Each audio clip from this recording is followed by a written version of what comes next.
Need. What's that? Need that music from 2001: A Space Odyssey. That dun dun dun dun. It's like, well, I am not the man behind the curtain. Most certainly, even though I'm wearing green today. Welcome into Prudes Creek Missionary Baptist Church.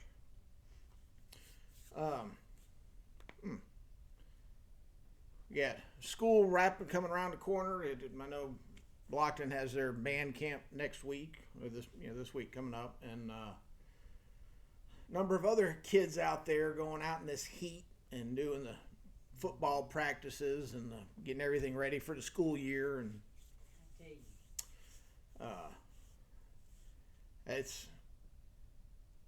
it was rough on me when You was young. when I was young. Not that I'm that old, I guess. I'm getting there though. Well, Oak Rover played their first football game. I think it's the third Friday night in August. Yeah. It is That's- too hot for them kids to be at. They had a boy that dropped dead at Oak Grove. Of course, he had health problems, and they was playing baseball, and he blacked out on the field and died. Well, when I was going to school, we didn't start till after Labor Day. Yeah. So Yeah. you had 3 full months of summer. Now we did our 2-a-days in the dog days of summer. Yeah. Of course, they don't do 2 days anymore. Well, I know the coach. They've got a new coach at Blockton, and he's had them practicing all summer long. We had workouts that we had to do 3 times a week, Yeah. but we didn't actually practice or do anything in pads or anything like that until we got to those 2-a-days in the middle of August. It's just too hot. And then we didn't. I've never seen so many kids cramp up and have problems during the football games. Yeah. Which by the time we played football, it was September, so the temperatures were already starting to go down. So it was, you were playing in 75-degree weather. Yeah. You already got conditioned from the 2-a-days in August, where the coaches could watch you closer and make sure you were drinking and getting the fluid and the Gatorade and all the different stuff. I don't know, but having kids start school in August nowadays, just we need to go back to right after Labor Day. Did you see where they're not going to take a doctor's excuse to excuse you from school when you're sick? There's a county in it's another state. Tennessee, I think. Yeah, it's Tennessee. It's a county in Tennessee has said they're not going to, and what that comes down to is funding. They want you to actually show up. They count you as being there, Yeah. which means they get paid for that day because they've come down to the school gets money per day that each child shows up. So the whole thing there, it has more to do with money than it has to do with anything else. It's their funding. That's what they're having a fit about. But the Bible tells us that we don't battle against flesh and blood. We battle against principalities, right? Right. And we're still looking at Isaiah. We're still dealing with his stuff, and we're on to chapter 6. Oop, there we go. A little bit of light so I can read.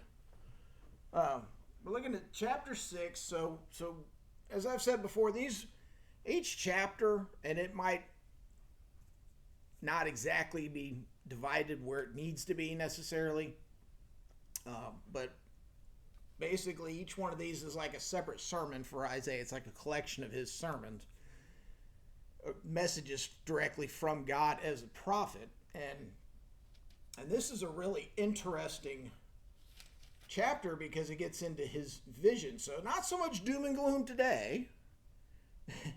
We've been getting these, woe to Israel, woe to the wicked. This, if you keep screwing up, this is what's going to happen to you until you get right, kind of thing. But we get some stuff some information that we don't normally get. We're going to learn about some angels.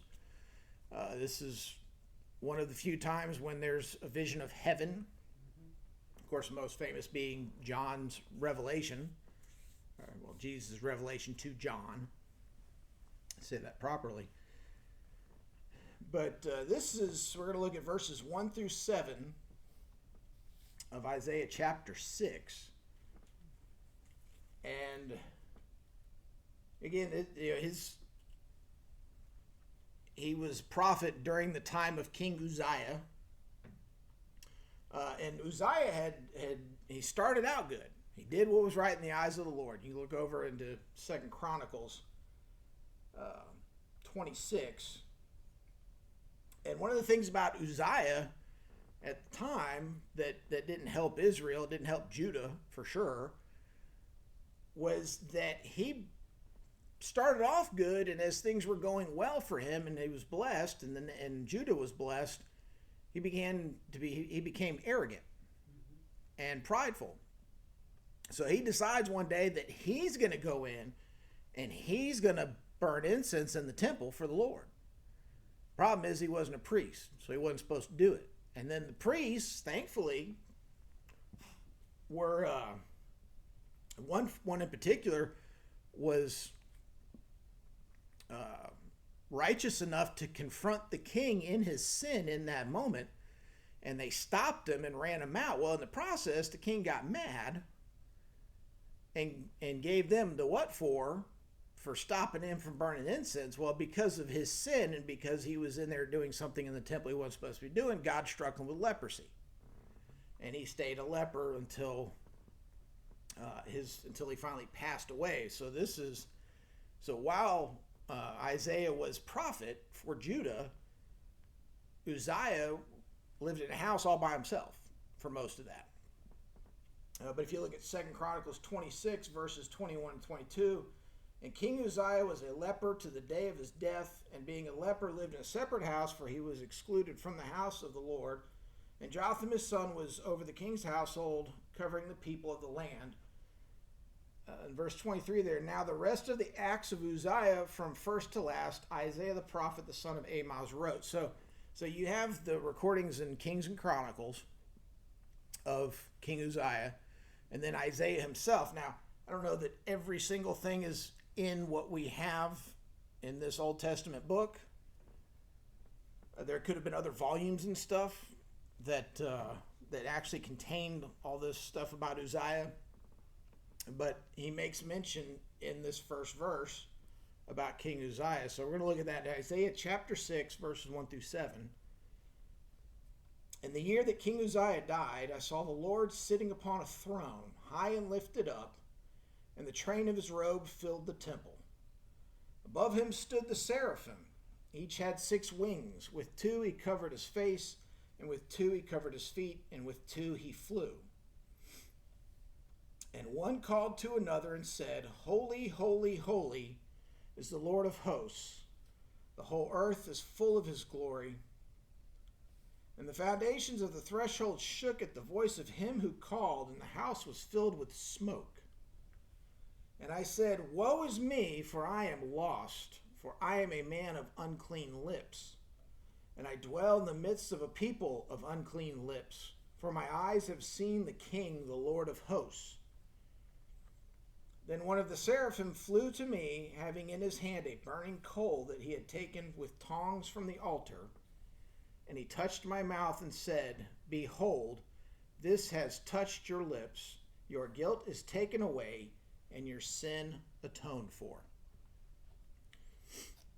Dear Heavenly Father, we just thank you for this day, dear Lord, this opportunity we have to come into your presence, to worship you, dear Lord, and to just open our hearts and our minds to you and your word, that we may take something from here to be better servants in your kingdom, dear Lord, better disciples and better missionaries, dear Lord. And we just ask that you would be with us in this church as we seek to further your kingdom. Be with the Murkison family, dear Lord, as they deal with their loss. Just allow them to have your peace, dear Lord, and your wisdom, that they may deal with things accordingly. And we just thank you for every moment that we have with our loved ones, dear Lord. May we cherish those and honor you in those times, dear Lord, and just help us to be just better people, dear Lord. That we may not have issues with our brothers and sisters in Christ. And we just ask that you be with us in this service. And we ask for all this in Jesus' precious name.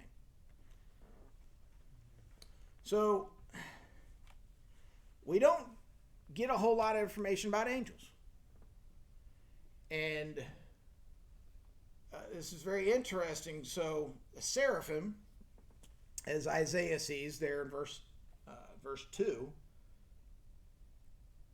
So verse 1, he sees, he's given this vision of the Lord in his temple. And like I said, this isn't done very often. This also backs up and confirms some of the stuff that John talks about in the book of Revelation. In a similar fashion, and God is sitting on his throne. His robe filled the temple. And this would have to be done in a vision. Our flesh would die instantaneously in the presence of the Lord. Our souls would have to be purified, would have to be cleansed in order to be in his presence. So giving him a vision of what heaven looks like, giving him a glimpse in there. And after he sees God sitting on the throne, he sees the seraphim. Well, seraphim it's a type of angel. And again, we don't get a whole lot of information about angels.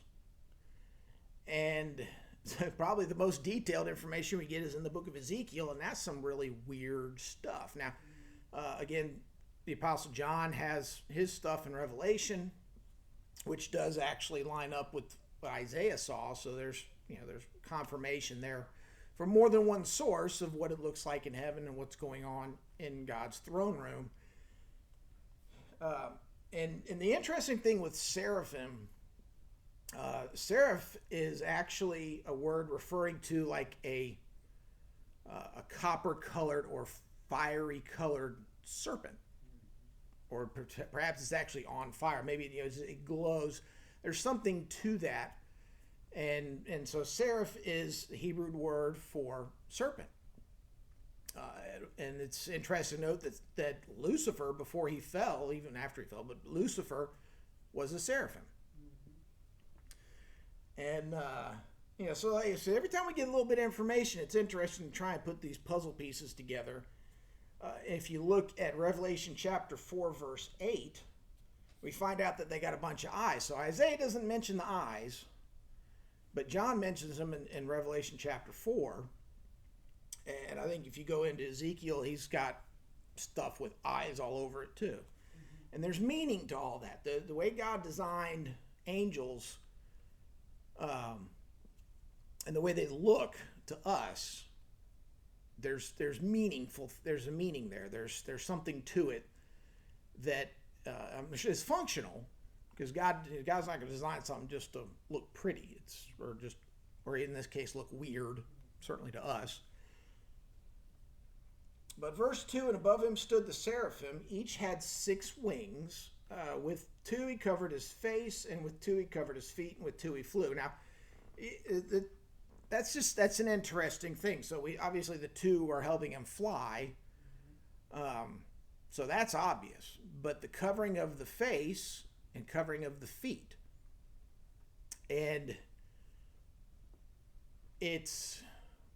when we cover our face, and this was true even back, 3,000 years ago, you're shameful. There's something, you're covering your face because you don't want to be seen. You're in trouble. You've done something wrong, or you're shameful. You're embarrassed, or you're just not. You're not the important person in the room, right? Well, covering your feet, and it's a Hebrew idiom that actually refers to relieving yourself. We see that when you go back into Samuel, when David is encountering Saul in the caves, and Saul was covering his feet. Well, when you let your outer garments down, what do? They cover your feet, and then you can do your business. Well, that's an unpleasant thing. It's an impolite thing. You shouldn't be doing that in public. I'll refrain from political commentary on that, but for current modern days. But so you have two different things that together imply humility. And so for these angels to be flying with the two wings and then covering their face and covering their feet, they're not the important ones in the room. God is. Yeah.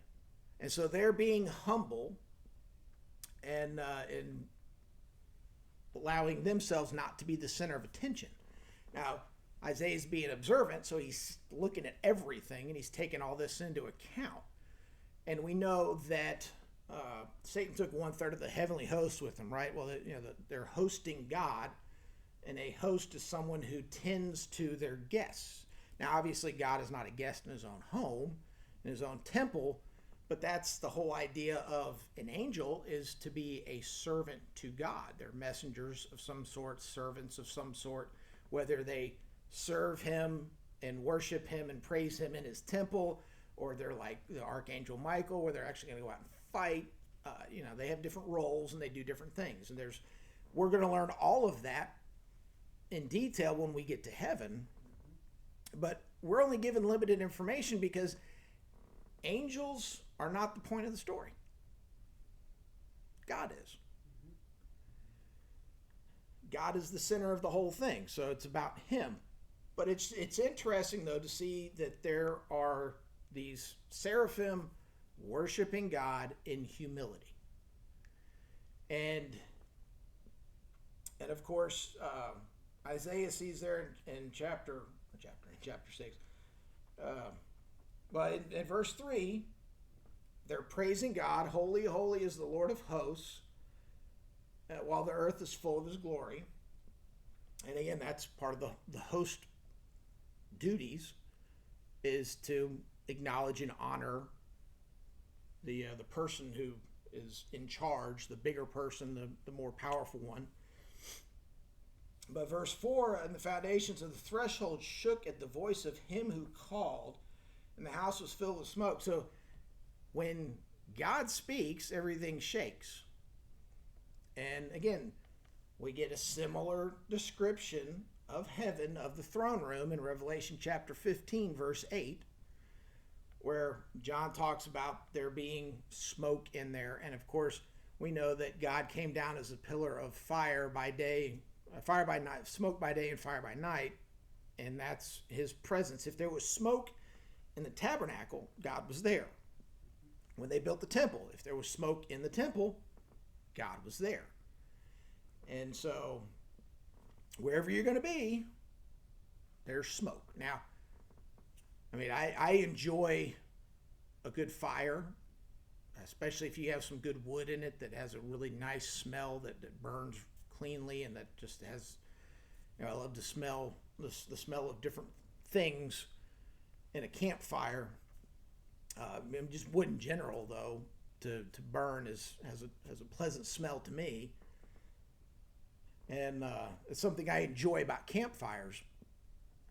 But, God has incense going. He himself is, there's something about that in his presence. And part of this also being smoke is going to diminish, even though he's getting a vision, there's still enough power there. There's still something there that God feels like shrouding himself in the smoke is going to protect whoever's there.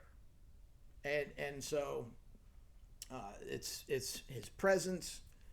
It's for our protection. If we saw the full measure of God, we would die.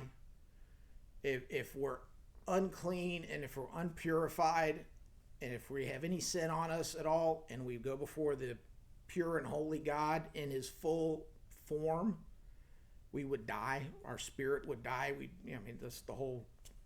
be done. Certainly our flesh would. And then our soul would face judgment if we were to stand before God in his full outright glory. And so providing that smoke is, again, it's his presence, and we know he's there, and that means if you're going to approach, get right. Get your sin, go confess, go make sacrifice, go do what you have to do to deal with the sin you have in your life before you're going to go ahead. And this is, there's, when you read this and you stop and think about it, and this is, I mean, this Isaiah has more writing than any other prophet. So we have more information from him than we do others. And which means he was a good prophet. God used him in a mighty way. He gave him a lot of stuff to tell the Hebrews, to tell the people of Judah and the kings. So you got to imagine Isaiah is already pretty righteous. He's already up there, and as far as being right with God.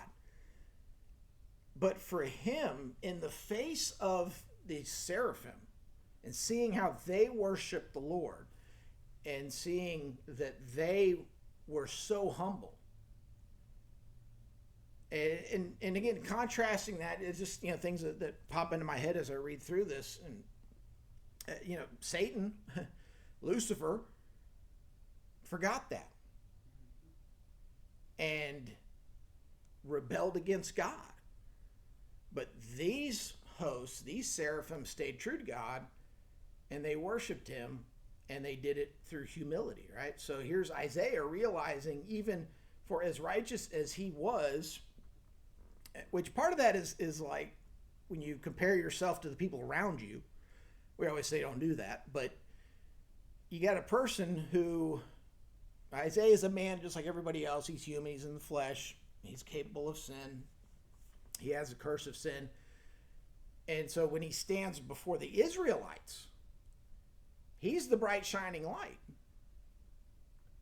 He's the one righteous enough to connect with God that God's going to use to talk to and speak to and deal with the Israelites. But here he goes up into this, even in his vision, goes up into the temple, the throne room of God, and he's not the brightest light in there. He's not the most humble. He's not sinless. He realizes that and understands that, because as he looks at these seraphim and their humility and their worship, and he says what he says here in verse 5, he says, "Woe is me, for I am lost. For I am a man of unclean lips, and I dwell in the midst of people of unclean lips. For my eyes have seen the King, the Lord of hosts." It's again, that moment of humility. Now, he wasn't perfect, but he had enough sense and he had enough humility to recognize. He was humble enough to go, I'm still, and we should all be like that. We should all have those moments where we realize, I'm not there yet. I have a ways to go. God, God's still got to work on it. He's still working on me. And I hope He's still working on you. And if God's not working on us, something's wrong. Absolutely, Miss Joy. And so Isaiah has enough humility to recognize this and understand this, to the point where he's going to, right there in that moment, forgive me. I'm a man. Confess everything right there. Get it out and get it done.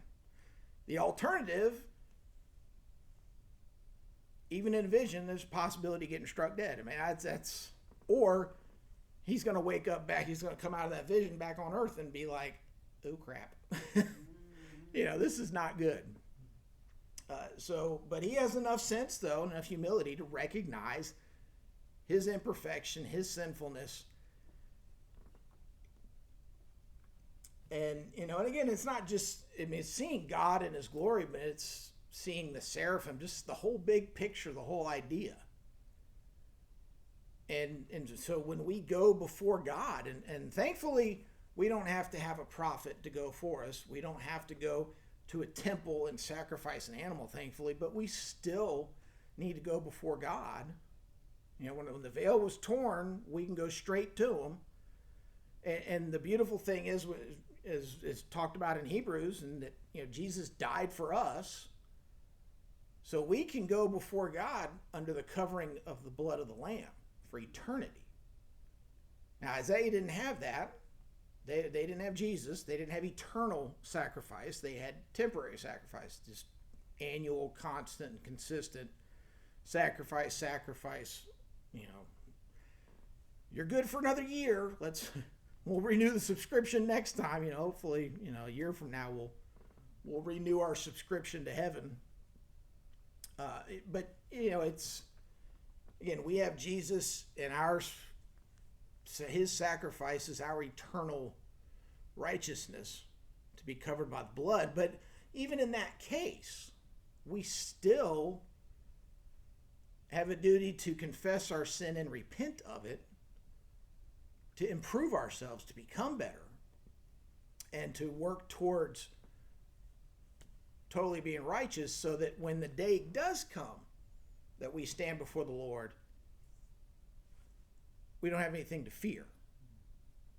We don't have, and I say that if we're covered by the blood of Christ, we don't have anything to fear.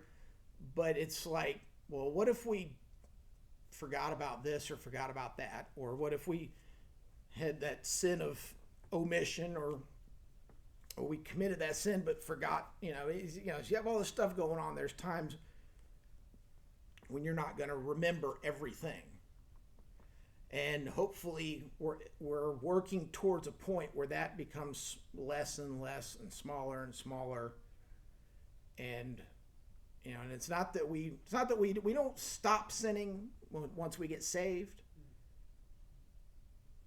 But hopefully, and we were talking about this, I went to Brotherhood Breakfast at Lowrytown this morning, and we talked about discipleship, and we talked about mentorship, and making a decision versus making a commitment.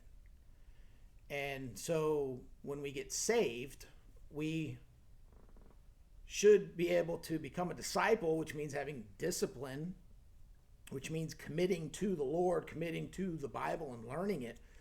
And so as we spend more time in the Bible, again, it's not that we're sinless, but we will sin less. And that's the goal, to bring that number out. Just being realistic, we'll never get to zero until we're actually out of our fleshly bodies. But we want to get to the smallest number possible. The best Christians we know are still sinners. And so having the humility to recognize that and understand that and know that we're all works in progress. And so Isaiah's standing there in the throne room of God, it's a vision, but he's still there, and he sees everything around him and says, woe is me, for I am a man of unclean lips, dwelling in a land of people with unclean lips as well. So he recognizes his shortcomings. And he cries out to God for forgiveness. He cries out to God to have his sin dealt with, so that he can stay righteous. So verse 6, then one of the seraphim flew to me, having in his hand a burning coal that he had taken with tongs from the altar. Now, if you go back and study the tabernacle, and then eventually the temple is just a blocks, actual non-portable version. And the temple was based on the same designs as far as the different things in the tabernacle. Obviously, the tabernacle was a tent that could be moved with the nation of Israel. And that was done as a representation. When God said, set up the tabernacle like this, and then he says, build the temple like this, it's a representation of his throne room in heaven. And so, you got the incense altar, you've got the sacrificial altar, you've got all these different steps and stages to go through to get to the Holy of Holies. And they're always burning something. It's a burnt sacrifice, it's burnt incense, there's something there. And of course, we all know that without the shedding of blood, there's no remission for sin, right? And as you study into the different offerings and sacrifices back in the book of Leviticus, there's burnt offerings, there's friendship offerings, there's all these different types of offerings that can be made to God, different types of sacrifices. Now, he was very specific for the annual, once a year Passover sacrifice, that was very specific. But then there was a whole list of other types that could be done. So there's altars and there's places with stuff burning all over the place.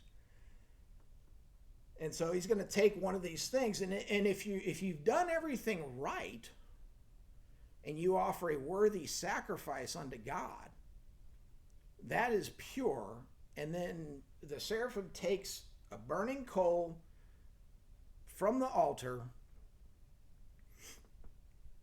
And verse 7, and he touched my mouth and said, behold, this has touched your lips. Your guilt is taken away and your sin atoned for. We know that the earth was flooded to cleanse it of sin one time. And obviously he preserved Noah and whatnot. But that wasn't enough. And we learn back there in Genesis, God says, I'm not going to do it this way again. Gives us the rainbow as a promise to not flood the earth again. Didn't have to do with anything else. That's God's way of showing his promise to not flood the earth. But when you study Revelation, you find out that the earth is going to be made new by fire. And we've talked about this before in some of the Psalms. When you want to purify things, you burn them. Now, you can wash them to some extent with water and liquid. You can throw in soap and bleach and that kind of thing. But ultimately, if you want something, especially if it's going to last a long time, gold, silver, something of that nature, you're going to melt it, you're going to burn it, down to the point where all of the dross, as it's called, all the imperfections and impurities come to the top. And they're scraped off and thrown away, or possibly even just they burn away themselves. And so when this coal from a holy and righteous altar in the throne room of God is placed upon his lips, the sinful act of having unclean lips, which means what? It means you've said things you shouldn't be saying. There's a whole lot more to that, I think, that I really didn't dig into. But to speak things that are not right, to be in a group of people who speak things that are not right, they're not righteous, they're not holy, they're not words that would lift people up or glorify God.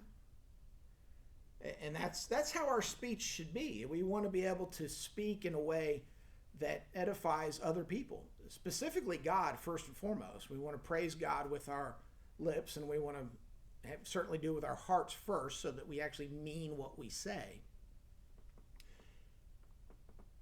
But we don't always do that.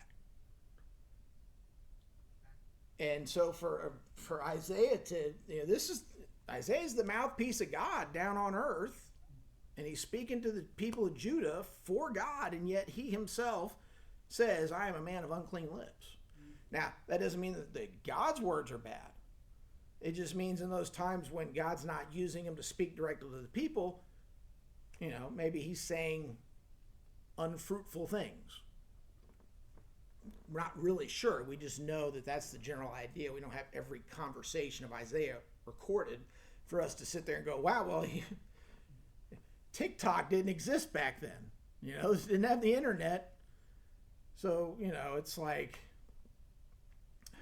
nowadays you can go back and go look on Twitter. Hey, look, you said this way back here. The internet is forever, right? At least as far as Earth is concerned. And people can find stuff. You may see something somewhere and think it's harmless and innocent, or maybe you're making a joke in a private room, and then it comes back to haunt you later. Somebody got it on video, or somebody tweeted it out, or somebody made a post on whatever social media site. Somebody made a YouTube video, and there you are. Whether it's good or bad, you're an Insta star now, right? Certainly when you run for political office. But in his humility, and even though he knew God used him he knew he wasn't perfect.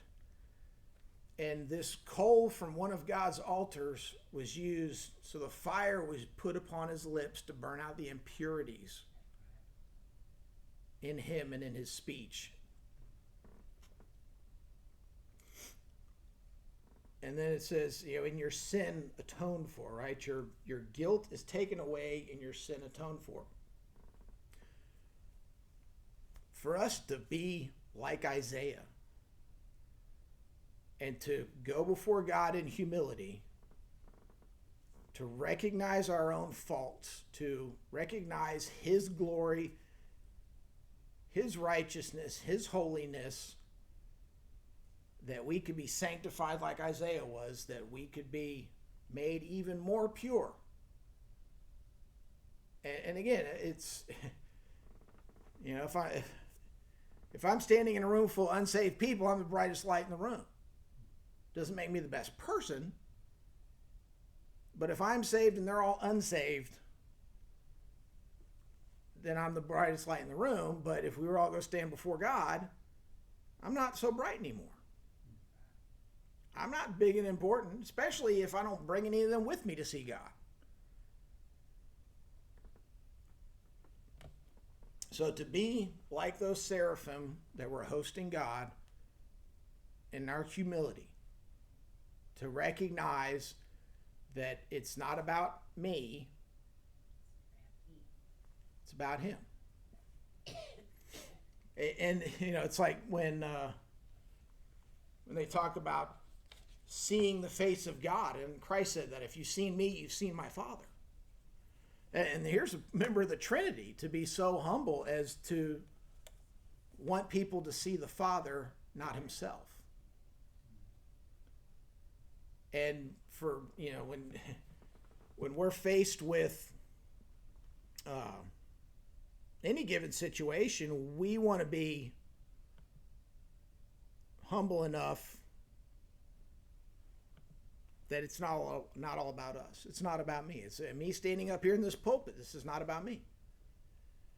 When you look at me, I want you to be able to see Jesus. When I'm outside of this pulpit, when you look at me, I want you to be able to see Jesus more than you would. And so that's where we are, is where we ought to be, is humble. So that when people look at us, and what is that? They say that for some people, you're the only Jesus they'll ever see or ever know. And you can have that one person who's going to, you might have that moment of your unclean lips. And somebody looks at you and says, I'm not going to your church. If that's the way a Christian behaves, I'm not going. I'm not going to be part of that. And people do that, and it's not right. I'm not saying that's right at all. But for us to have a good witness and a proper witness, and to maintain that witness, we need to maintain our humility and be like Isaiah. I mean, ultimately be like Christ. Christ is the ultimate example, again, of humility. That part of the Godhead, part of the Trinity, would humble himself into human flesh and be sacrificed in order to bring glory to his Father, to God, our Father. And that's who we should be as Christians. If we're gonna have the title of Christian, then that's the way we need to be. To bring honor and glory to him who speaks with thunder. We need to be humble and recognize that. I mean, I'd love to have 1 million people watching my videos on YouTube. But that wouldn't mean a thing if not a single one of them came to Christ. So, having an internet presence can be good. But what are we doing with it? What am I doing with it? Having our presence in this community is great, but if we're not glorifying God in that presence, what are we doing? So that's a lot to think about, isn't it? A lot to consider. Are we humble enough to really truly be used by God, the way Isaiah was, the way Christ was, the apostles, even some of the other prophets and some of the kings? Can we be used by God?